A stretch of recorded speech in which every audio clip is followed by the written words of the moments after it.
Voilà, donc je propose, Marc, tu pourras à 18h, hein, si tu veux, oui. Je pense qu'on finira, tu sais, même si ça déborde de 5 minutes, ou tu montes si tu veux, puis on te rejoint tout à l'heure. Voilà, donc je propose, dans l'heure qui nous reste, là, peut-être de rappeler quelques références de textes, peut-être développer 5-6 textes, 5-6... oui, comme des balises un peu justement sur le chemin que pourrait nous proposer Saint Michel.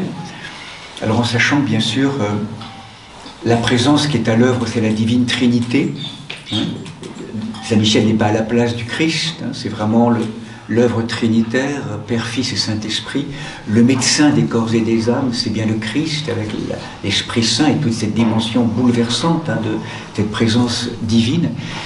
Et en même temps, hein, les grands archanges, les grandes structures angéliques, puis bien sûr aussi Marie, la Vierge Marie, puis tous les saints sont là aussi pour accompagner ce projet de transformation de la matière, hein, ce projet de participation, hein, voilà, une matière, si vous voulez, qui a été créée bonne, vraiment bonne, tout est bon dans la matière, on pourrait dire, hein, en gros, et que cette matière, à travers l'être humain, essentiellement, la création, mais surtout l'être humain, comme les anges aussi, il faut dire la création, ont eu ce choix à un moment donné de vie ou de mort, avec ce choix d'ouverture ou d'enfermement. Hein.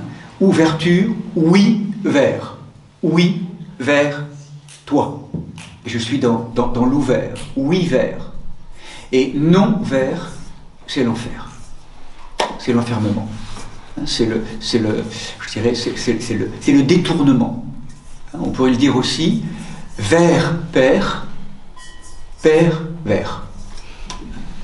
De l'autre côté. Hein, bon, des jeux de mots un peu simples, c'est vrai, mais la guérison du pervers, c'est vers père.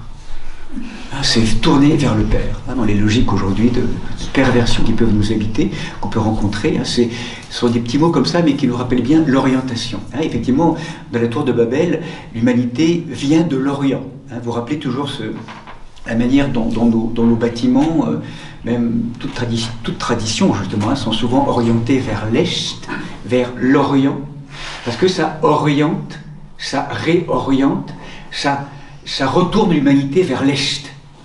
Ce que certains textes nommeront comme le très antique, hein, comme je dirais la source. Et aujourd'hui, on l'a souvent rappelé, hein, c'est aussi l'humanité est désorientée, elle est tournée vers l'ouest. Hein, toi tu es à l'ouest. Quand on dit de quelqu'un qu'il est à l'ouest, bon, on le sait, hein, on a perdu l'est, hein, on a perdu l'est intérieur, l'Orient, l'orientation. Et donc l'humanité, là, elle s'est exilée en quittant l'Orient, en quittant les profondeurs, en quittant la source. Hein, un peu comme une source, comme un torrent de montagne qui pourra à un moment donné imaginer qu'il perd la source. Et cette eau n'est plus alimentée par la source, et du coup cette eau devient une eau stagnante et même qui s'assèche à terme. C'est souvent nos humanités, on est asséché, on est stagnant. Et donc Saint-Michel va être là, donc, hein, le processus, et vraiment pour voir comment il va travailler à la fois pour nous à travers ce processus de déconstruction de toutes ces digues et de toutes ces logiques de construction qui font obstacle à la vie. Hein, nous le rappelons, l'horizon de l'œuvre de Saint-Michel, c'est toujours la vie. La vie, la vie, la vie. La vie vivante. Pour honorer, pour venir semer partout le vivant de nos vies. Michael, l'archange Michel, sème le Christ, partout. Il sème le vivant. Qui est comme Dieu?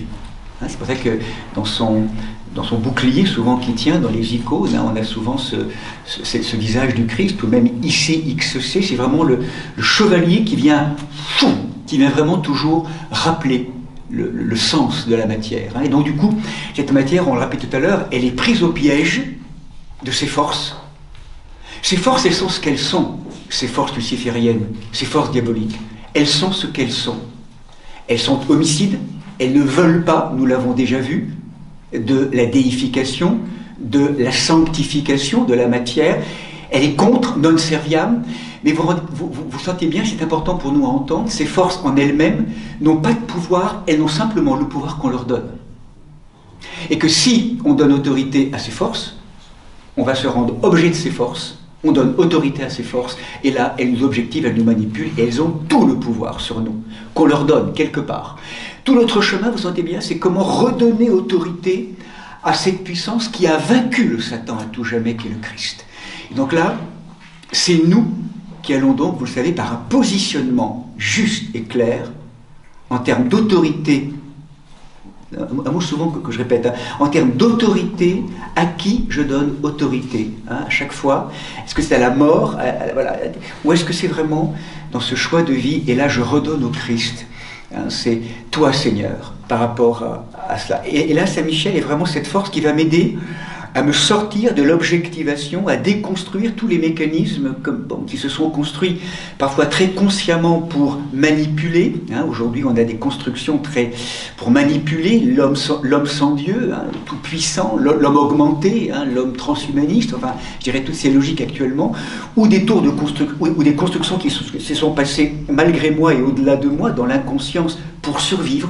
Donc l'attention aussi, hein, c'est honorer ces tours-là. Honorer, les embrasser, voilà, leur donner cet honneur, c'est grâce à elles qu'on est là, et de pouvoir en fait donc les laisser dans le temps de Dieu se dissoudre ou tout simplement s'effacer, si c'est vraiment ce qui est proposé, pour que viennent se révéler ou se déployer ce que ces tours a protégé finalement, qui est l'accès au vivant, où je suis. Cette dimension de vie, hein, de vie-lumière finalement, qui était protégée et qui peut désormais maintenant prendre le relais à la mesure où on délaisse, on se désidentifie et on quitte toutes ces constructions auxquelles on s'est identifié. Donc, tout le processus à un moment donné, et les événements de notre vie vont nous conduire progressivement à cela. Il n'y a rien à forcer. On va être mis en face de situations, de rencontres, qui vont nous obliger à cela. On le sait bien. Donc Saint-Michel, donc je dirais, pour rappeler ces balises, nous l'avons rappelé d'abord et avant tout, c'est le grand archange du combat. Hein, donc à chaque fois que Saint-Michel est nommé dans la Bible, 3 fois, hein, son nom apparaît très clairement. Livre de Daniel, le prince du royaume de Perse m'a résisté pendant 21 jours, mais Michel, l'un des premiers princes, est venu à mon aide. Je l'ai laissé affrontant les rois de Perse. Je dois retourner. Nul ne me prête main forte pour ces choses du combat, sinon Michel, votre prince. Donc là, c'est le prince qui s'adresse au peuple hébreu. Hein, donc Saint Michel comme étant le protecteur du peuple hébreu, hein, en l'occurrence dans les textes. Saint Michel également, on le reverra demain, ces textes-là aussi avec... le grand combat de l'Apocalypse. Et également, Saint Michel apparaît dans un 3e texte qui est, il défend en fait, il vient donc protéger le moment où Satan veut prendre le corps de Moïse pour le dérober, et Saint Michel donc combat le Satan, je te réprime. Encore une fois, toujours, Saint Michel apparaît toujours dans un combat avec ou contre ces forces de l'ombre. Donc il est vraiment ce grand archange à convoquer, à demander, là où nous sentons que nous sommes en combat, nous sommes appelés au combat, et que parfois les forces peuvent défaillir. Si tu ne sais plus faire, si tu sens qu'il faudrait te tirer de cette expérience et que tu n'y arrives pas, demande-moi et je viendrai, et je viendrai de manière systématique, nous rappellera Saint Michel. Donc c'est le grand archange, la grande présence parmi ce grand contexte, hein, de force qui nous sont là à disposition pour notre aide, qui vient vraiment nous aider quand il s'agit de combattre. Combattre, là où on sent que sur le champ de bataille de notre vie, dans notre cœur, on pourrait se laisser être aimanté ou éventuellement submergé ou éventuellement happé de manière forte, hypnotisante, par des forces dont on ne veut plus, ou dont on sait qu'elles ne sont pas justes, elles sont manipulatrices, mais il y a un lieu en nous qui fait de tentation, hein, qui combat avec ça, et là où on sent parfois, Saint Michel, viens m'aider à repousser, à réprimer, à mettre à distance, à combattre, pour redonner autorité au Christ vivant en moi. Là où ça peut défaillir. Donc vraiment régulièrement, l'archange Michel est là présent, pour nous. L'archange Michel aussi, hein, donc là, il est nommé très clairement à chaque fois dans le texte biblique autour du thème du combat. Et puis, dans la tradition des anciens, des pères, on va pressentir la présence de Saint Michel à travers des événements, des anges qui ne sont pas nommés comme Saint Michel, mais dont on pressent que c'est sans doute l'archange Michel qui est derrière. En tout cas, c'est l'interprétation de certains pères. L'un des premiers textes qui me paraît intéressant justement pour nous accompagner sur ce chemin, c'est un texte qu'on va retrouver dans le livre de l'Exode. C'est un texte intéressant parce qu'il nous rappelle que Saint Michel est le grand archange, on le rappelait tout à l'heure, qui est protecteur des Hébreux. Mais les Hébreux, il ne faut pas le prendre simplement comme un peuple historique. Le peuple hébreu, littéralement, spirituellement, hébreu, Héber, c'est le peuple de celles et ceux qui passent, qui consentent à passer. Autrement dit, à quitter l'ancienne terre, l'ancien rivage, pour aller vers un autre rivage. Les êtres pascals. Tout le monde est en Pâques. Pâques, Pessar, la sortie du piège. Justement, cette matière piégée par ces forces de l'ombre, et comment tout le travail qui incombe, c'est comment libérer la matière de ces forces de l'ombre, pour que cette matière, creusée et évidée, devienne réceptacle de la lumière. C'est pour ça que la matière a été créée. C'est pour qu'elle devienne tabernacle, ostensoir de la présence. Donc tout notre chemin, ce n'est pas de nous délivrer de la matière, c'est délivrer la matière de ces forces de l'ombre, qui la hantent, qui la déchirent, qui la divisent, qui la font désespérer. Et donc l'archange Michael est vraiment celui, donc là on retrouvera le chapitre Exode 23, ce passage intéressant, il me semble.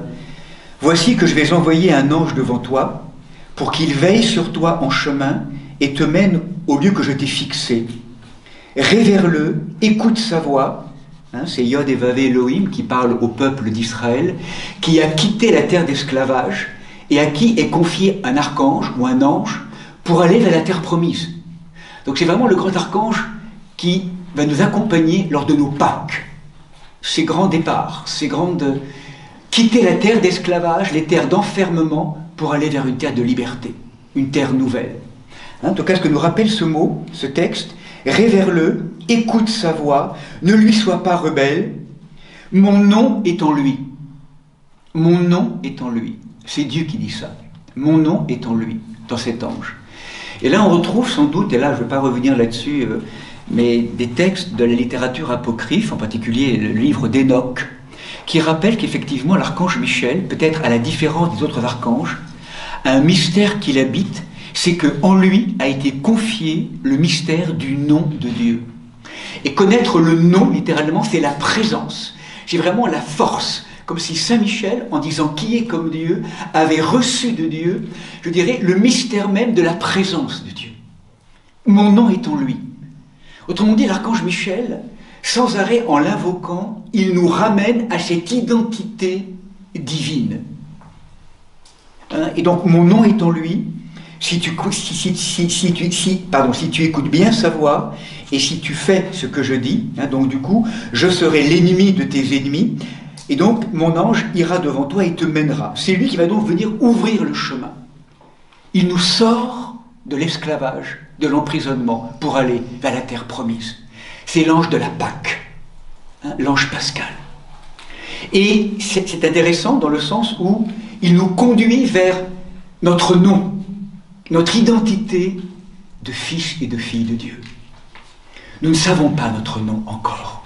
Notre nom sur la carte d'identité, bien sûr notre prénom, psychiquement, notre visage extérieur, mais rappelez-vous, le chemin, progressivement, c'est réentendre ou apprendre à entendre le doux nom par lequel le Père Céleste m'a appelé et m'appelle. Cette vibration unique et particulière. Tu es mon fils, tu es ma fille bien-aimée. Sentir ce moment, c'est pas quelque chose que l'on comprend, c'est quelque chose que l'on vit de l'intérieur. Et ça, c'est un sacré chemin, un long chemin, un don, ce nom qui est véritablement devenir ce que je suis, ce que le Père appelle que je sois. Fille ou fils aimé, sensation d'unité, d'être à sa place, d'apaisement, d'accomplissement quelque part. Cette manière particulière et unique qui me permet de dire au monde ce que je suis sans honte et sans peur. Je suis ce que je suis. L'être qui est là. Le nom. Hein, et la grande exercice, rappelé du peuple hébreu tout au long du texte biblique, c'est Shema Israël. Écoute. Écoute ton nom. Écoute. Écoute. Écoute ce mystérieux désir qui t'aimante, qui te met en marche vers une source. Et nous sommes tous là en marche. On ne peut pas dire qu'on est arrivé quelque part. On est arrivé peut-être à un moment donné, mais de commencement en commencement pour des commencements sans fin.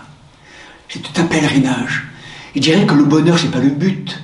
Le bonheur, c'est la marche. C'est d'être là, en marche, vers cette source qui à la fois m'aimante et à la fois me creuse. Je ne sais pas comment dire, on n'est jamais assez plein, c'est jamais assez accompli. Ça me laisse en marche, en désir, toujours et toujours. Ça, c'est vraiment cette dimension de cet archange. Un texte étonnant aussi, je trouve intéressant, alors, du coup, pour le Second Testament aussi, c'est intéressant, c'est Actes des Apôtres, chapitre 12.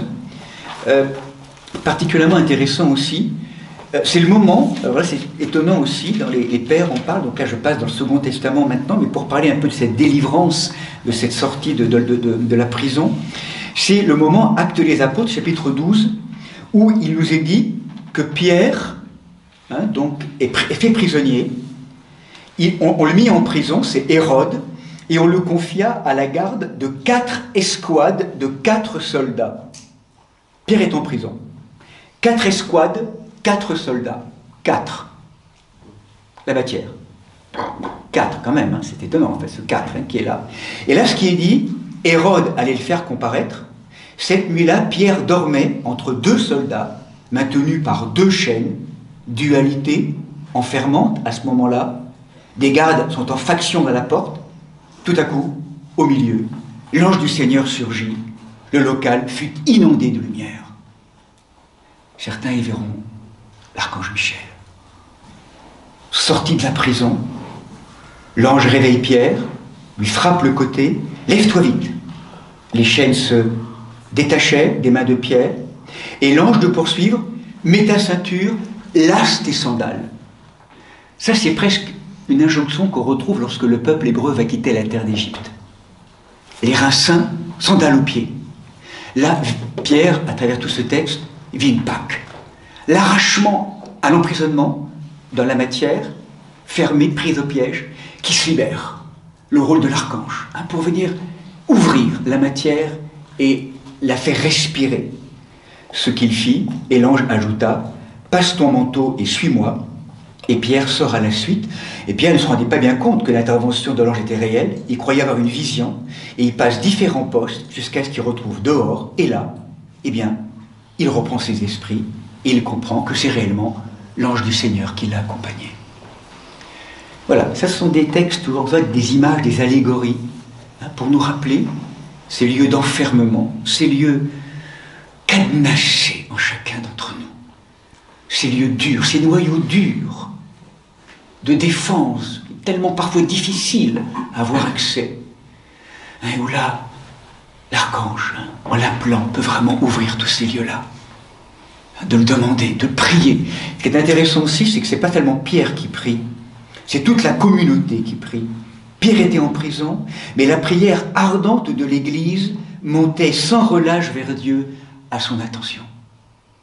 La grâce de la prière de l'intercession. Pierre, on ne sait pas s'il prie, sans doute. Mais ce qui fait peut-être advenir de manière évidente l'œuvre de l'ange, c'est la prière communautaire. Et quand on prie pour des êtres, beaucoup de prières, on ne sait pas ce qui peut se passer. C'est miraculeux. Quelque chose peut se déchaîner, peut s'ouvrir. Peut-être des moments de pèlerinage où nous sommes tous ensemble, c'est qu'on puisse prier les uns pour les autres, dans des moments qu'on va partager, pour qu'ensemble, quelque chose d'étonnant et de nouveau apparaisse. La prière communautaire, la prière d'intercession les uns pour les autres. Donc, ça c'est aussi un thème que nous rappelle l'archange Michel. Un autre, l'archange Michel impose à la fois la déconstruction, en même temps l'allant. Il nous remet de l'élan. Va, marche, deviens vivant.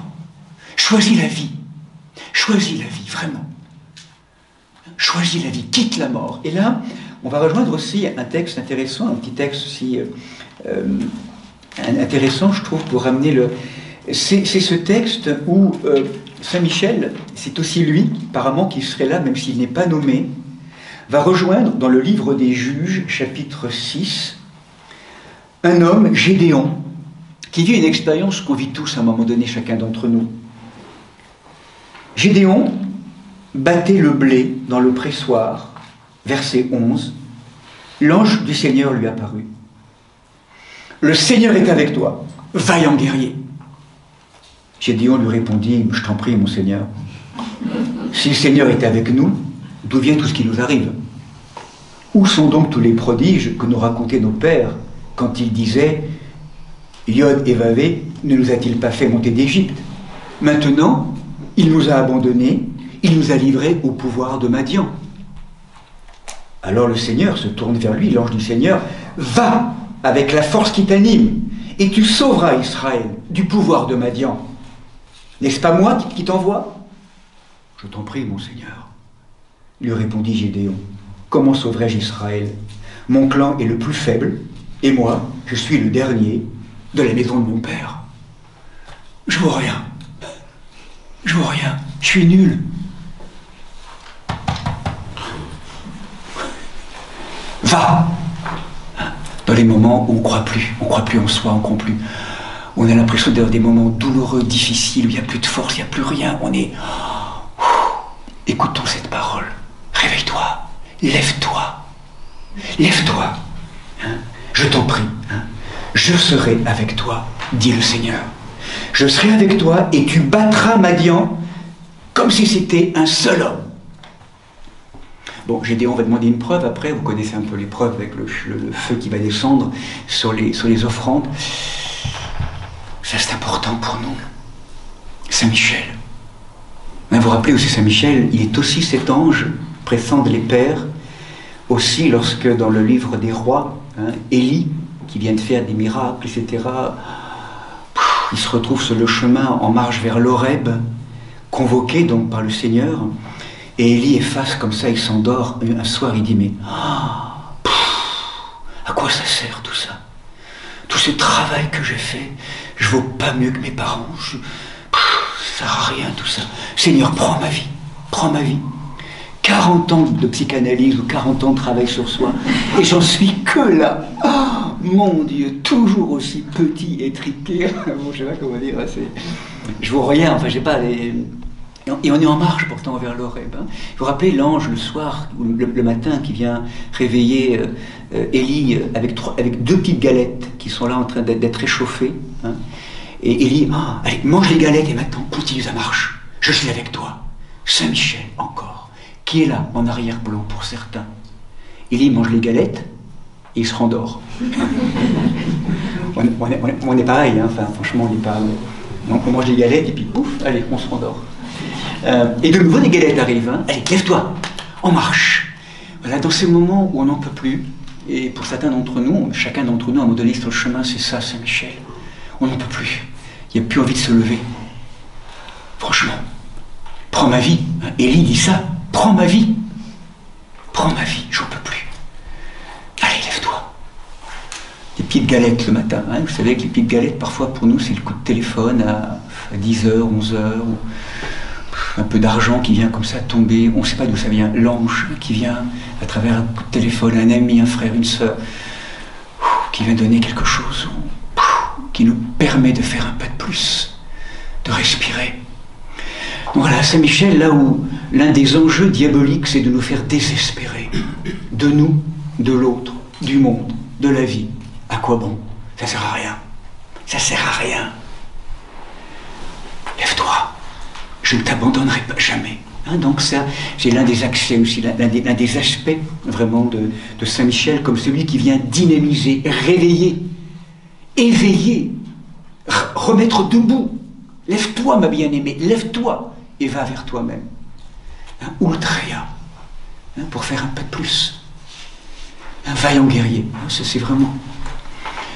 Saint Michel vient nous rejoindre là aussi, dans ces moments de... Bien sûr, à travers notre ange gardien, mais c'est un mouvement, une dynamique dans lequel il nous met en marche, il nous réveille.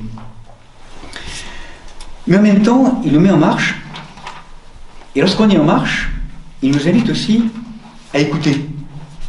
C'est pas une marche aveugle, je sais pas comment dire, c'est une marche qui écoute. Et il y a donc un autre point encore, donc, où on retrouve l'archange Michel comme l'archange qui nous invite aussi à discerner, à écouter le chemin, l'archange du discernement. Vois, écoute ce que te dit le Seigneur. Et là, un texte, plusieurs textes, mais un texte magnifique, je trouve, qu'on retrouve dans le livre des Nombres, un texte très connu, chapitre 22, l'ânesse de Balaam. Je ne sais pas si vous vous rappelez ce texte, Balaam qui veut, voilà, normalement doit rejoindre les ennemis d'Israël et prophétiser, voilà, donc, et là, en même temps, Balaam, il est contacté par Yod-Hé-Vav-Hé Elohim, quelque part, hein, et en même temps, qui veut pas, en fait, hein, que Balaam aille témoigner ou prophétiser.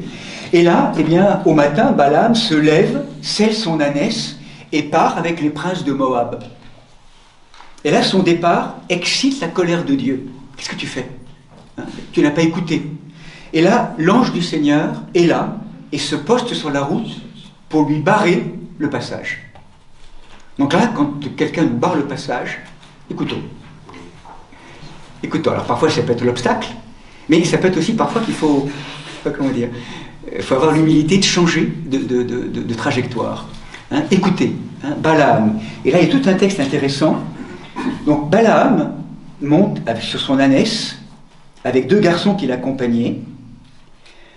L'ânesse voit l'ange du Seigneur. C'est intéressant. La dimension presque animale, hein, de l'être humain. Intériorisons ce texte. C'est comme s'il y a quelque chose qui sait en nous, avec les grandes oreilles, qu'il ne faut pas aller par là. Et pourtant, nous, on y va. Je ne sais pas si ça vous arrive parfois. On y va, on fonce. Hein, on a l'impression, c'est comme ça qu'il faut qu'on aille, bon, on y va. Mais on n'écoute pas à l'intérieur. Il y a un truc qu'on sent que... Donc l'ânesse voit l'ange avec l'épée nue, et elle s'écarte de la route à travers les champs parce qu'elle veut obéir à l'ange qui est là. Et que Balaam, lui, comme prophète, ne voit pas par contre, parce qu'il est aveuglé par ce qu'il veut absolument faire. Et Balaam bat l'ânesse pour la ramener sur la route. Mais non, c'est comme ça. Bon, bref, hein, les bagarres qu'on se fait à soi-même, et parfois on maltraite, hein, notre intuition. L'ange du Seigneur va se tenir alors dans un chemin creux au milieu des vignes, avec un mur à droite et un mur à gauche. On sent que ça se serre un peu là maintenant. L'ânesse voit l'ange du Seigneur, elle rase le mur, elle frotte le pied de Balaam, et de nouveau, bam, qui la bat à nouveau. L'ânesse, elle voit tout. Et Balaam, il est toujours aveuglé. Non, il faut continuer comme ça. Troisième aspect, l'ange du Seigneur change de place. Il se tint en un passage resserré, où là, il n'y a absolument plus d'espace pour passer ni à droite ni à gauche. Et là, quand l'ânesse voit l'ange du Seigneur devant elle, pouf, elle se couche sous Balaam. Balaam se met en colère, et il bat la neige à coups de bâton. Donc vous sentez en nous cette espèce de bagarre qui peut y avoir entre quelque chose où on sent qu'il y a quelque chose, il y a un bon sens profond de ne pas y aller, et en même temps, dans une espèce de truc aveugle, on y va. Une espèce de combat entre la raison, le cœur, enfin vous savez comment ça peut se bagarrer entre nous, entre le corps qui voudrait... Bref, hein, c'est la bagarre. Et là, le Seigneur ouvre la bouche de l'ânesse, ça arrive, hein, c'est étonnant, qui dit à Balaam, « Mais que t'ai-je fait pour que tu m'aies battu ainsi par 3 fois ?» Et Balaam répondit à l'ânesse, « C'est que tu t'es moqué de moi. Si j'avais eu à la main une épée, je t'aurais déjà tué. » Et l'ânesse dit à Balaam, « Mais ne suis-je pas ton ânesse qui te sert de monture depuis toujours et jusqu'à aujourd'hui? Ai-je l'habitude d'agir ainsi envers toi ?» Il répondit, « Non. » Et là, à ce moment-là, Yod-Hé-Vav-Hé Elohim ouvre les yeux du prophète, Balaam, qui voit ce que l'ânesse voyait et que lui ne voyait pas, aveuglé qu'il était. Il voit l'ange du Seigneur posté sur la route, son épée nue à la main. Il s'incline, il se prosterne face contre terre, l'ange du Seigneur lui dit, pourquoi as-tu, alors là, certains disent que c'est Saint Michel, pourquoi as-tu battu ton ânesse par 3 fois? C'est moi qui étais venu te barrer le passage, car moi présent, la route n'aboutit pas. Ça bloque. L'ânesse m'a vu, et devant moi, elle s'est détournée par 3 fois. Bien t'en as pris qu'elle se soit détournée, car je t'aurais déjà tué, et elle, je l'aurais laissée en vie. D'ailleurs, tout ça, vous sentez, c'est le discernement. Là, quelque chose en nous, dans les moments d'aveuglement, d'avoir cette certitude qu'il nous faut aller par là, cette certitude, alors, qu'on s'est construite en fait, hein, de manière plutôt intellectuelle, dans un vouloir plutôt égotique. Hein, cette volonté personnelle qui veut aller là, alors qu'en vérité, à l'intérieur, si on entend cette présence subtile de la conscience, qui est la voix de Dieu en nous, on dit « n'y va pas ». Hein, quelque chose qui peut se déchirer. Et là, écoute, discerne. Hein, c'est pour ça que dans ces moments d'aveuglement, ces moments où parfois on peut être, à travers des décisions que nous avons à prendre, parfois avec des logiques, hein, il est toujours bon hein, de prendre du recul, de prendre du temps, éventuellement d'ouvrir tout ce que nous traversons à des tierces personnes, de confiance, hein, pour aussi bien entendre, hein, je dirais, ce que l'Esprit dit à notre Église de chair. Et parfois, c'est pas facile de discerner. C'est pas facile. Parfois, le Seigneur ne nous donne pas de réponse. Et donc, du coup, face à des décisions, ça ou ça, on n'a pas de réponse. Parfois, c'est à travers des rêves, à travers des livres, on reçoit la réponse, parfois, il n'y a pas de réponse. Seigneur, qu'est-ce qu'il faut que je fasse? Là, ce que nous disent les anciens, c'est écoute ce qui te semble être le plus juste, même si tu n'as pas la certitude. Et en même temps, ce chemin que tu vas prendre à travers une décision, confie-le toujours au Seigneur.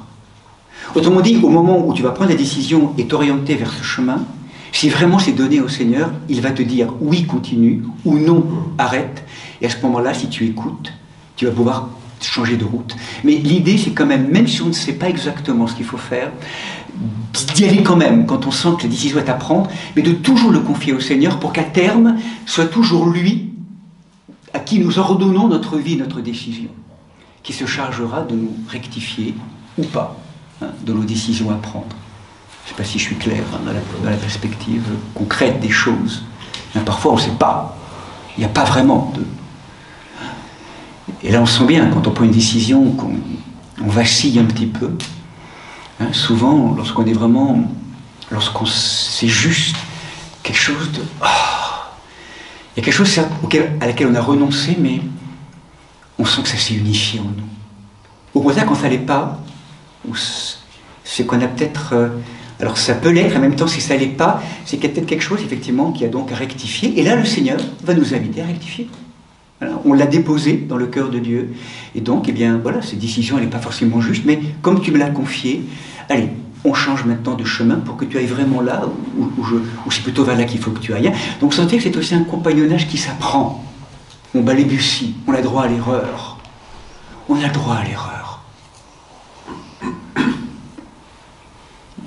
On a droit à l'erreur parce que c'est aussi offert au Seigneur et que cette erreur-là, si on la vit et qu'on ne sait pas que c'est une erreur, mais on va le poser, c'est de pouvoir aussi se mettre en capacité d'être rectifié dans le chemin pour aller au plus près de ce que le Seigneur appelle.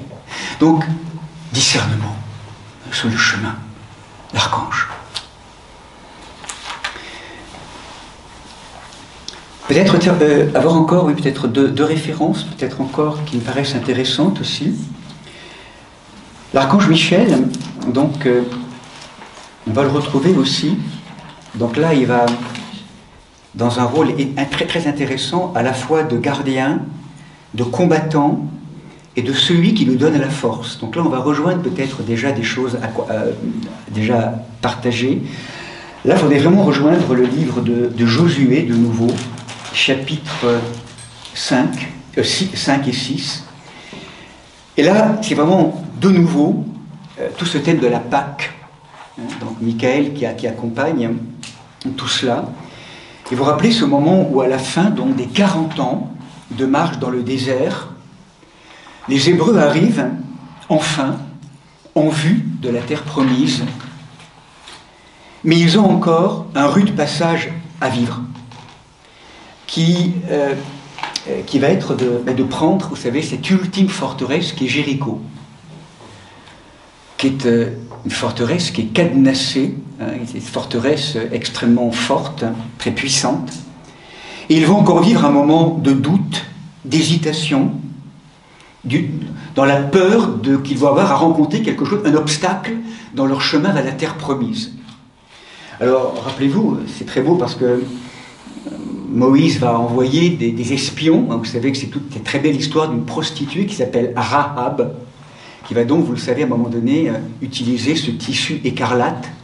C'est tout ce tissu écarlate qui accompagne toutes ces femmes tout au long de la Bible. Écarlate en hébreu, c'est littéralement Shani. Et Shani, écarlate, signifie l'œuvre de l'Esprit, l'œuvre de l'Esprit Saint. Et celles qui sont vraiment en contact avec le mystère et l'œuvre de l'Esprit Saint dans la Bible, c'est les femmes, toujours. Le fil écarlate de Tamar, Rahab, les bien-aimés du Côté Gothique, rappelez-vous, celle qui tisse le voile du temple avec le fil écarlate, c'est Marie à la fin. Donc le fil écarlate, c'est une... Comment je dirais, c'est ce tissu ou ce signe biblique qui nous signifie une forme de généalogie spirituelle de femme à femme qui écoute le dedans des choses. Je ne sais pas comment dire. C'est comme s'il y a une tapisserie, vous savez, avec l'extérieur et l'intérieur, comme une navette qui passe sans arrêt. Et nous, on est toujours fixés sur on pourrait dire sur l'envers de la tapisserie qui est toujours ce qui est donné au monde. Mais on n'est plus en contact avec l'endroit, la profondeur. Et bien régulièrement, chez les femmes bibliques, les matriarches, c'est très intéressant, celles qui écoutent véritablement le devenir et la stratégie, le fil écarlate, le travail de l'Esprit Saint, ce sont ces femmes. Et l'Arabe, va donner un signe très fort, qui est donc à un moment donné donc, de faire descendre un tissu écarlate sur les forteresses, qui signifie que, donc les espions hébreux donc, peuvent rentrer. Donc là arrive ce moment où les Hébreux, mais à travers les Hébreux, c'est chacun d'entre nous, sommes confrontés, alors qu'il y a tellement de travail déjà qui a été fait, de nouveau, un noyau dur ou un truc qu'on croyait encore plus profond, là une forteresse qui est là, le rude passage à vivre pour aller vers toujours plus de vie et de terre promise. Et là arrive ce texte étonnant, Josué se trouve devant Jéricho. Donc Jéricho, symboliquement, c'est la plus vieille ville de la Terre Sainte. On pourrait dire c'est l'effigie de ce moi égo, de la vieille structure hyper ancienne, hyper vieille en nous. Ce qui est le plus vieux, ce qui est le plus archaïque, on pourrait dire Jéricho. Reptilien, ce qui est le plus... les trucs les plus on n'a peut-être pas forcément accès à ce lieu-là toujours. C'est ce qui est le plus archaïque, le plus ancien. Et là, il lève les yeux et il voit un homme qui se tient debout, l'épée à la main, une épée nue à la main. Et Josué discerne et lui dit « Es-tu des nôtres ou de nos ennemis ?» Et il répondit « Non, je suis le chef de l'armée du Seigneur et maintenant je suis venu. » Donc là, les pères voient l'archange Michel qui est là. Donc Josué tombe face contre terre, l'adore et dit « Que dit mon Seigneur à son serviteur ?» Et le chef de l'armée du Seigneur, Saint Michel, répondit à Josué « Ôte tes sandales de tes pieds, car le lieu sur lequel tu te trouves est saint. » Ôte tes sandales. Vous voyez, tout le chemin. Tout le chemin pour aller encore et encore rencontrer Jéricho, c'est ôte tes sandales. C'est pas rajouter, c'est soustraire. Les sandales, il faut le voir comme étant des corps de mémoire, ces tuniques de peau animale. Ôte tes sandales. C'est ce qu'on va avoir à faire. Ôte tes sandales. Quitte tout ce à quoi tu t'es identifié. Jéricho, vous le sentez bien, cette ville, littéralement, c'est l'image de tous nos verrouillages intérieurs. Des forteresses qu'on a construites en soi, dans lesquelles on a pu s'enfermer. On en a parlé tout à l'heure de ces tours. Et c'est vraiment une invitation, quelle que soit la manière dont ces tours ont été construites, de manière très orgueilleuse par l'extérieur, souvent avec des puissances, domination, ou bien en processus de survie, quelles que soient les modalités, ces tours vont être invités à être conquises de l'intérieur, à être visités, à être évangélisées, à être habitées, je dirais, de conscience. Et donc, là, ce que nous dit l'archange Michel, c'est « ôte les sandales de tes pieds, car le lieu sur lequel tu te trouves est saint. » Ah, c'est beau. Car le lieu sur lequel tu te trouves est saint, et tout autre. Ce lieu, c'est toi. Ce lieu est dans ton cœur. Ce lieu est saint. Et donc là, la prise de Jéricho, vous vous rappelez, ce qui est demandé à ce moment-là, au peuple, rappelez-vous, c'est très intéressant pour nous, c'est de faire le tour de Jéricho, et à un moment donné, tout le peuple poussera un grand cri de guerre, et le rempart de la ville s'écroulera sur place, alors le peuple montera, chacun droit devant soi. Le cri de guerre. Vous sentez, à un moment donné, c'est comme si, chemin faisant, il nous était demandé de poser un acte de foi encore plus fort, encore plus puissant. Je crois, je crois, je crois. Mais arrive un moment où c'est pas simplement le dire, c'est le crier, c'est pas comment dire. Ça demande un engagement de tout l'être. Le cri de Jéricho, la certitude que la promesse du Seigneur se réalisera, qu'il veut notre bien, que c'est un Dieu qui veut nous délivrer, qui nous délivre, qui est vraiment source de notre bonheur, pour conquérir cette propre terre intérieure, cette terre de promesse, notre identité. Et c'est comme si, en fait, le simple désir ne suffit pas à un moment donné. Le désir est important, mais là, il y a un engagement de tout l'être. Et vous sentez qu'à un moment donné, moi, il me semble que dans nos chemins, en tout cas moi je parle pour moi aussi, ô combien, c'est trop tiède, je ne sais pas comment dire, ça ne veut pas vraiment. Enfin, ça veut, puis je ne sais pas comment dire ça. Ça veut, mais pas complètement encore. Pas toujours facile, mais ça résiste. Et on est face parfois à des événements, des situations de notre vie où là on sait qu'on n'a plus le choix. C'est la capitulation. Ça demande vraiment de mobiliser une forme d'énergie. On pourrait dire que cette liberté, c'est un appel à être libre. J'en peux plus d'être toujours manipulé par des forces de mort. Ça, on peut le dire pendant quelque temps, longtemps, en le disant comme ça. Mais à un moment donné, on le crie, c'est plus possible, il y en a marre. Marre de faire du mal, marre de colporter du mal, marre de toujours signifier les mêmes types de relations ou les mêmes types. Il y en a marre. J'en peux plus. Et là, c'est comme un cri. Je ne sais pas comment dire, c'est le cri de la vie en nous. C'est le cri de la vie en soi. J'en peux plus. Il faut qu'on arrive jusque-là pour que ça change. Sinon, tu veux ou tu veux pas? Bah écoute, ouais, je veux pas, mais en même temps je veux un petit peu quand même. Enfin, on sait pas vraiment. Je sais pas comment dire. Enfin, on est un peu là-dedans. Et je trouve qu'aujourd'hui, il y a des événements qui nous conduisent à un lieu où il n'y a plus le choix. Je sais pas pour vous. En tout cas, il n'y a plus de complaisance. Je sais pas comment dire. On peut plus négocier. Enfin, en tout cas, de moins en moins, je trouve. C'est plus possible. C'est plus possible, quoi. C'est plus possible. On est en train de générer des trucs, mais c'est pas possible. Il faut que ça change. Je sais pas comment dire. Bon, mais on peut se le dire, mais il y a un moment donné où vraiment, il faut que ça change. Il faut que ça soit acté. Cette cri qui vient de l'intérieur. Donc vraiment, il y a un moment donné où donc les Hébreux d'entendre n'ont pas reçu miraculeusement cette terre promise. Ils ont à demeurer vraiment et à vivre cette étape qui demande courage et décision d'aller jusqu'au bout, de ne pas baisser les bras, parce que la tentation, vous le sentez bien à un moment donné, c'est de se réinstaller dans le confort, dans l'avant, dans le vieux monde, quoique, honnêtement, on n'a plus vraiment la possibilité d'y aller quand même, mais il y a une tentation quand même. Avant, c'était un peu... J'étais bien, quoi, franchement. Là, aujourd'hui, qu'est-ce que c'est compliqué. Enfin, c'est devenu tellement douloureux. Ne pas lâcher, ne pas céder sur son plus intime désir. On est là pour ça.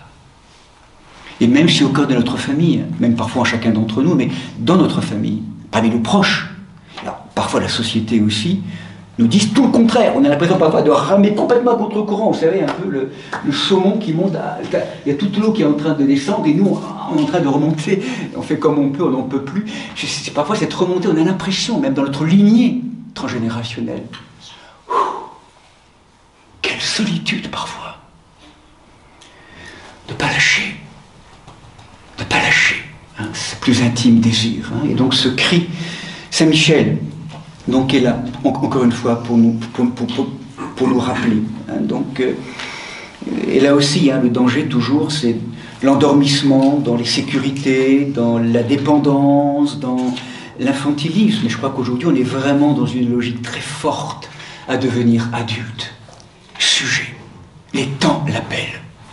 C'est ce que nous vivons aujourd'hui. Hein, c'est de plus en plus, hein, obligé parfois de se positionner intérieurement dans différentes choses, hein, de découvrir cette relation à Dieu pleine de confiance et que c'est lui, si nous lui confions notre vie, qui va nous conduire vers cette terre de liberté. Il est temps de laisser le Seigneur agir.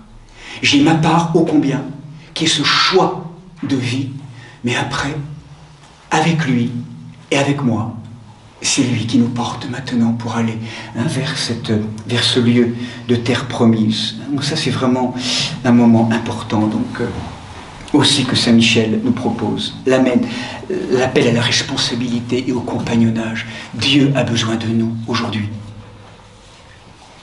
Où est Dieu? Où est l'homme? Où est l'homme? Cet homme qui est prêt à... Voilà, je te donne ma vie, Seigneur, pour que vraiment, à travers ce peu que j'ai, ce peu que je suis, quelque chose, avec les frères et les sœurs, puisse transformer quelque chose dans cette révolution intérieure, à l'avènement, à la révélation de l'être nouveau, du royaume, hein, au cœur du monde. Voilà, et ça, donc, peut-être, je conclurai par un dernier texte, maintenant, hein, qu'on avait déjà abordé l'an dernier. Voilà, peut-être qu'on va déborder un tout petit peu, mais ça me paraît un texte important. C'est ce texte de Saint-Michel, donc stimulant, déconstructeur, dynamisant, transformateur, régénérateur, renouvelant, et aussi un archange qui va nous inviter au douloureux travail de l'épée, de la différenciation. Le lien, l'une des stratégies du diable, c'est la confusion, c'est le mélange. Tout est mélangé. Et aujourd'hui, enfin, le drame, rappelez-vous, hein, l'un des grands drames qu'on retrouve dans le mélange des générations, ça s'appelle l'inceste. In castus. La même caste. Tout est mélangé. L'intergénération, le tucvaya. Et on est vraiment dans des logiques sociétales incestueuses ou incestuelles aujourd'hui, globalement. Hein, dans des logiques de confusion. Le travail de Saint-Michel, c'est la différenciation, l'individuation, le travail de l'épée, pour séparer. Pour séparer et pour nous rendre sujets, pour nous rendre disciples. Et le grand texte, vous le savez, qui est là, derrière ce texte-là, certains le pressentent, hein, c'est ce très grand texte qu'on retrouve dans le livre de la Genèse, et donc je finirai par là ce soir, donc, avant le temps du rosaire et puis des vêpres, enfin, voilà, qui viennent maintenant. C'est chapitre 22. Moi, je serai jamais... toujours ce texte, je frémis un peu quand j'approche ce texte-là. C'est ce qu'on appelle le sacrifice d'Abraham. Hein, vous connaissez ce texte magnifique, hein, ce texte magnifique, mais je crois que ça, c'est intéressant, qui a souvent été mal traduit, mal interprété. Hein, vous vous rappelez tous ce moment bouleversant, cette épreuve qui est demandée à Abraham, ce père, qui n'a eu de cesse que d'attendre un fils, son fils bien-aimé, Isaac. Et à un moment donné, donc de manière étonnante, en tout cas ce que dit le texte, Abraham, donc chapitre 22, Dieu éprouve Abraham, et il dit, Abraham, me voici. Et Dieu dit, prends ton fils, ton unique, que tu chéris, Isaac, et va-t'en maintenant au pays de Moria, et là tu l'offriras en holocauste, sur une montagne que je t'indiquerai. Waouh! Sacrifier son enfant, éprouver. Abraham se lève, selle son âne, vous vous rappelez? Abraham lève les yeux, voit l'endroit Maintenant, il dit à ses serviteurs, laissez-moi, moi et l'enfant, nous irons jusque là-bas. Abraham prit le bol de l'holocauste, le chat sur son fils, le couteau, ils s'en allèrent tous les deux ensemble, et Isaac dit, Père, me voici mon fils, le feu est là, mais où est l'agneau? Dieu pourvoira. L'agneau, mon fils. Et ils s'en allèrent tous deux ensemble.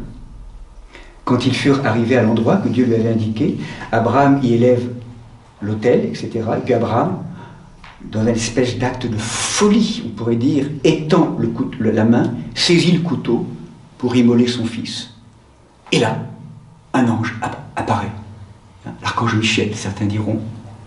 Abraham, Abraham, n'étends pas la main contre l'enfant, ne lui fais aucun mal, je sais maintenant que tu crains Dieu, tu ne m'as pas refusé ton fils, ton unique, le couteau. C'est un texte, quand on entend ce texte, c'est un texte bouleversant. Et en même temps, ce qui est intéressant à entendre, c'est que ce texte a été souvent interprété comme un sacrifice, comme s'il avait été demandé à Abraham de sacrifier son fils, en français. Vraiment de l'immoler, de le tuer. Or, le texte hébreu est extraordinaire par rapport à ça. Il n'est jamais été question de sacrifier son enfant. Vous le vérifierez, le texte biblique est très impressionnant, en fait, à ce niveau-là. C'est la traduction du texte Chouraki. D'abord, ce qui est intéressant et qu'on ne voit absolument pas en français, c'est que, de nouveau, il y a une formule mystérieuse qui est entendue par Abraham lorsque Dieu dit prends ton fils, ton unique, et va-t'en au pays de Moria. En fait, le va-t'en qui est là, c'est l'erlera, c'est-à-dire va vers toi. C'est la première parole que Abraham avait entendue lorsqu'il fallut quitter la terre de ses anciens et de son pays.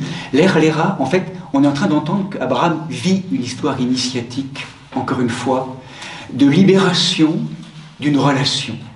Va vers toi, quitte tout ce à quoi tu t'es identifié. En fait, dans l'histoire, vous sentez bien, le drame d'Abraham, entre guillemets le drame, c'est qu'il avait trop peur de perdre son fils chéri. Il y avait un lien, donc là je mets un bémol bien sûr à ces paroles, parce que en tant que parent, dans la relation entre père et mère et enfant, donc bien sûr à y aller avec beaucoup de délicatesse dans ce texte-là. Mais ce que ce texte veut nous dire, c'est qu'il y a des lieux d'attachement, trop d'attachement, qui fait que finalement, eh bien, en étant fusionné, et là on le sent très bien dans le texte que nous dit le texte hébreu, ce qui est intéressant en fait, c'est qu'à un moment donné, Abraham est invité à s'individuer, va vers toi, va pour toi. Et ce qui est proposé à Abraham n'est pas d'aller immoler son fils, mais littéralement en hébreu c'est monte-le en montée, c'est-à-dire offre-le-moi, rends-le-moi ce fils. Rends-le-moi pour que tu te rappelles, Abraham, que ce n'est pas ton fils, c'est mon fils que je t'ai proposé d'accueillir. Mais là, il y a un lien aujourd'hui qui est devenu trop fusionnel. Tu as trop peur de le perdre, tu as trop peur qu'il te quitte, ou en tout cas aujourd'hui, il y a une relation qui est nouée, qui est ambiguë, et qui fait que tu ne le laisses pas être à sa propre vie, et tu ne peux pas non plus du coup vivre une paternité plus large. Elle est encore trop étriquée, trop ordonnée à la peur de perdre. Donc maintenant, accepte de perdre. C'est-à-dire, offre-moi ce fils. Offre-moi ce à quoi tu t'es identifié le plus. Et le texte hébreu est remarquable parce qu'à ce moment-là, il y a un moment donné où le texte dit, en fait, à deux moments, ton fils, ton unique, alors, ils marchent ensemble, en fait, eux, deux unis. Et à un moment donné où le texte dit bien qu'entre le père et le fils, c'est de la confusion. Il n'y a pas de liberté, ce n'est pas encore des sujets qui sont là. Ce sont deux êtres qui sont... Mon fils chéri, mon père chéri, c'est vrai, mais en même temps, on s'empêche, on est ligaturé, on est ligoté à travers cette relation. Et ce qui se passe au sommet du mont Moria, qui au passage, Moria en hébreu veut dire amertume. Donc ce mont-là, quand on le monte, on est en train de descendre dans les profondeurs les plus intimes de son être. On est invité à offrir ce à quoi on est le plus identifié. Ce à quoi ou ce que nous avons le plus peur de perdre.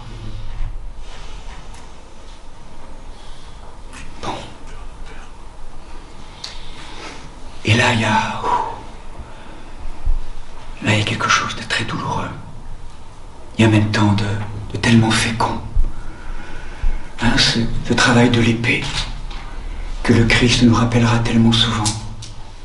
Hein, si vous aimez plus vos parents, vos enfants, vos pères, votre mère, enfin, plus que moi, vous n'êtes pas digne de je suis. Tout le travail, vous sentez bien, ce n'est pas de quitter son père ou sa mère ou de les quitter. C'est pas d'aimer moins, c'est d'aimer mieux. C'est-à-dire de dépiauter toute la relation qui est entre des êtres, c'est valable dans tous les registres relationnels, de les dépiauter pour que quelque chose qui pourrait nous enfermer, ou nous ligoter, ou nous posséder, ou en tout cas ne nous rend pas libres, puisse progressivement, dans ce douloureux travail d'émondation ou d'émondage, puis tout simplement travailler à libérer. Et que entre toi et moi, désormais, il y a toi, Seigneur. Tout est confié, tout est offert. Et c'est pour ça que lorsqu'on voit ce texte, c'est très intéressant, parce qu'on voit deux hommes qui montent au sommet du mont Moria. Deux hommes. Quand ils redescendent, deux mêmes hommes, apparemment.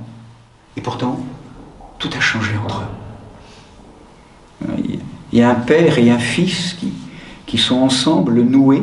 Enfin, ils sont bien tout ce qui peut se passer. Son Isaac, ça peut être pour certains des possessions matérielles. Tout un ensemble de choses. Quel est notre Isaac intérieur? Et la vie, régulièrement, et ça c'est intéressant, va nous inviter sans arrêt. En fait, ce sont tous ces points d'appui, vous le sentez, ces points d'appui relationnels qui font que je me suis, pour compenser quelque chose d'un vide à l'intérieur, d'un vide, c'est construit progressivement et de manière légitime des points d'appui, des points de survie, des points d'appui, quels qu'ils soient relationnels, possession matérielle ou situation extérieure, quel que soit tout ce qu'on trame, tout est légitime, c'est normal, ce sont des points d'appui pour nous rassurer. Et ça, à un moment donné, quitter ça, c'est la panique, psychologiquement. D'ailleurs, on ne peut même pas y penser. Mais un événement va faire qu'à un moment donné, dans le temps de Dieu, il n'y a rien à précipiter, mais si vraiment nous sommes des disciples de la vie et que nous répondons oui au Seigneur, à un moment donné, rien ne sera fait comme économie de nous libérer de tous ces points en processus de points d'appui extérieurs, quels qu'ils soient. Et que du coup, ces choses sur lesquelles je vais appuyer, on me les prend et je peux les vivre et les éprouver comme étant des choses qu'on me prend ou des êtres qu'on me prend. Et c'est tellement légitime. Ce que nous rappelle le mot Moria, c'est passer de cette sensation qu'on t'a pris quelque chose ou quelqu'un à une sensation que tu l'as offerte, que tu l'as rendue. Ça, c'est intéressant comme posture parce que du coup, c'est comme si on redevenait sujet. Je pense en particulier à des deuils, à des départs d'enfants ou de personnes. Enfin, c'est tellement douloureux parfois ce qu'on peut vivre. Il n'y a pas de mots, il n'y a pas de mots, il n'y a pas de mots. Et pourtant, tout le chemin, ça va être à un moment donné peut-être de revivre l'expérience, en tout cas de la vivre ou de la réinterpréter en sachant que ce que j'ai cru qu'on m'avait pris, en fait, je peux être en capacité de le donner maintenant. Je ne sais pas comment dire, je sais pas si c'est... de le rendre, de le donner plus librement. C'est tout un chemin, encore une fois. Encore une fois, quel que soit ce qui peut être donné, perdu, ces situations, ces ruines, enfin, cette maladie, ça touche tous les registres de notre vie. Et le mont Moria, comme Saint-Michel, finalement, le chemin, c'est ça en fait. C'est comment, de plus en plus, marcher notre chemin avec de moins en moins d'appui extérieur, puisque tout de plus en plus nous est retiré, dans un renoncement, dans un délaissement, non pas qu'on me prend les choses, puisque je les rends, je les donne, je rends à Dieu ce qui est à Dieu. Même ça, Seigneur, même ça, tout, à terme, événement après événement, rendre à Dieu ce qui est à Dieu, tout. Et c'est ce qui fera dire à la petite Thérèse de Lisieux, vous savez, ce merveilleux texte du Cantique des Cantiques, à un moment donné, il y a une très très belle image à la fin, très belle vision de la bien-aimée du Cantique des Cantiques qui sort du désert, complètement sujet appuyée sur son bien-aimé. En fait, une âme humaine qui avance désormais sans aucun appui extérieur, et pourtant qui avance appuyée complètement à l'intérieur, sur cette présence, libre, libre, libre, fondée. J'avance sans appui, et pourtant totalement appuyé. Ça, c'est vraiment, je crois, un des grands travaux, un des grands lieux d'action michaélien. Il n'y a rien à forcer, surtout pas. Si cette coupe, si j'ai pas à boire cette coupe, Seigneur, fasse que j'ai pas à la boire. Et franchement, voilà, il n'y a pas non plus à appeler tout ça. Enfin, ce qu'on veut pas, que cette coupe s'éloigne de moi. On est bien d'accord avec ça. On n'est pas question de rajouter non plus. Hein. Que s'éloigne ce qui est impossible. Mais si la vie, à un moment donné, nous amène à cette situation et qu'on n'a pas d'autre choix, là, on est invité à accueillir ce qu'est accueillir. Mais ce qui est remarquable dans ce texte, en fait, c'est que lorsque Abraham redescend avec Isaac, deux hommes, apparemment extérieurement les mêmes, et pourtant tout a changé. Ils sont devenus des êtres sujets. Abraham, Isaac va vers lui. Bon, même si après, il faudrait aussi, certains disent aussi, expliquer, raconter quelles étaient les conséquences pour Isaac de cette déligature. Puis également la mère aussi, qui est là aussi. Abraham, c'est Sarah. D'ailleurs, Sarah va mourir un petit peu après, nous dit le texte, comme si finalement c'était accompli intérieurement pour Abraham, quelque chose qui s'est accompli. Mais Abraham, dans sa paternité, mais aussi Sarah, vont au point le plus ultime, qui sera aussi le point de Marie, sur la croix. C'est rendre son fils. C'est pas pour elle. Et voir son fils mourir, voilà ce que vit Marie sur la croix, c'est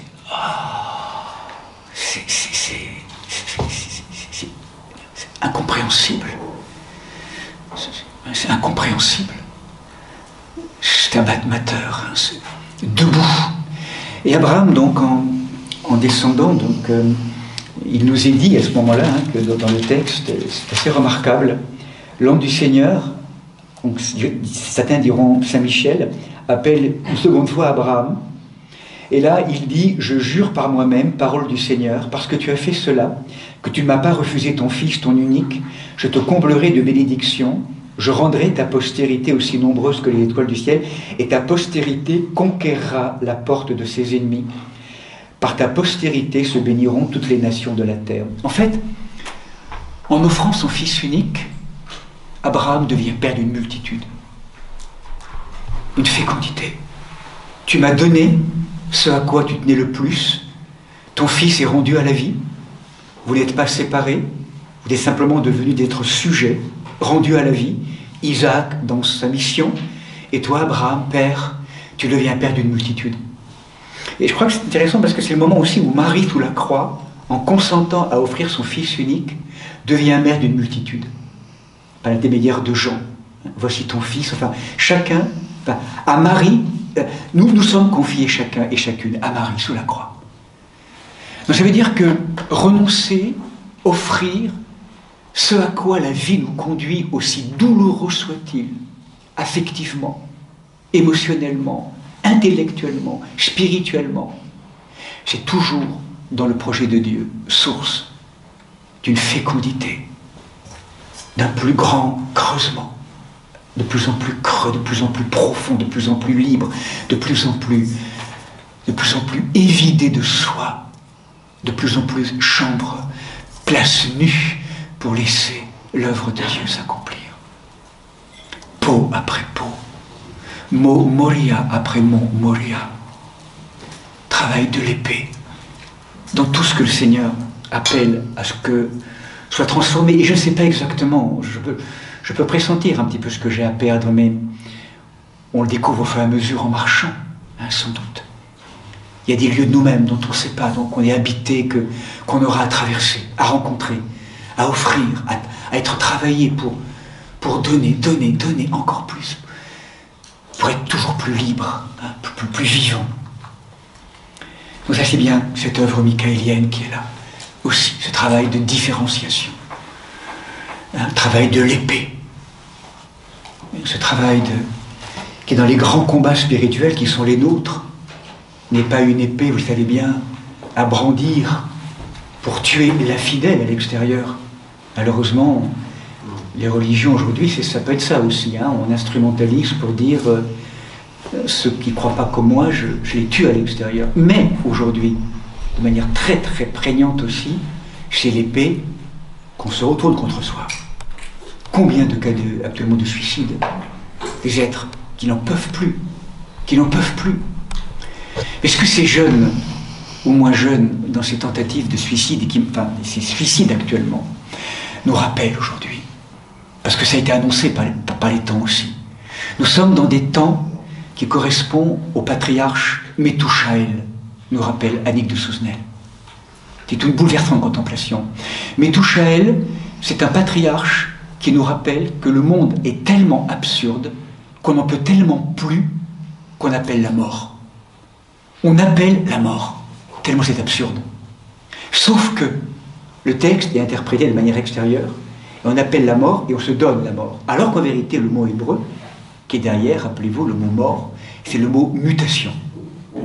Autrement dit, ces jeunes qui viennent nous interpeller par rapport à toutes ces logiques-là, en fait, ils nous appellent à la mutation à laquelle nous avons tellement de mal encore aujourd'hui, même si de plus en plus d'êtres se réveillent, mais à répondre. C'est ça en fait. C'est tellement absurde aujourd'hui que ces jeunes qui n'en peuvent plus, où il n'y a plus de sens, c'est tellement devenu insensé, ils nous interpellent au plus profond de leur drame pour nous inviter à la mutation. C'est maintenant, les temps. Voilà, donc c'est ce travail de l'épée, donc justement, hein, on l'avait abordé l'an dernier, on va pas le réapprofondir cette année, mais c'est vraiment ce travail donc entre sortir l'épée vers l'extérieur et sortir l'épée vers soi-même pour se tuer, c'est cette épée tournée vers l'intérieur dans le travail de l'animalité pour dénouer les nœuds de l'ego, pour convertir toutes ces énergies animales, pénétrer notre violence, nos colères, nos rancunes, les pénétrer par ce travail de l'épée pour que du pardon puisse s'accomplir. Quitter l'amour propre, égotique, le moi, pour aller de plus en plus vers cet amour qui se libère. L'épée de Saint-Michel est au travail, est au service de l'amour libérateur, de l'amour qui libère le sein, la matière délivrée. Dieu délivré en chacun d'entre nous. Le je suis, c'est ça, homme, femme, en exil de toi-même, que je suis venu te rappeler. Cette ivresse d'être rempli de faire Dieu, à la mesure donc où tu te laisses travailler, transformer, hein, pour être rempli de cette présence. Voilà, je propose de laisser en suspension la parole. Comme nous reprendrons donc demain la liturgie, puis nous continuerons et nous conclurons demain après-midi. Voilà, ce travail de Saint-Michel. Être là simplement.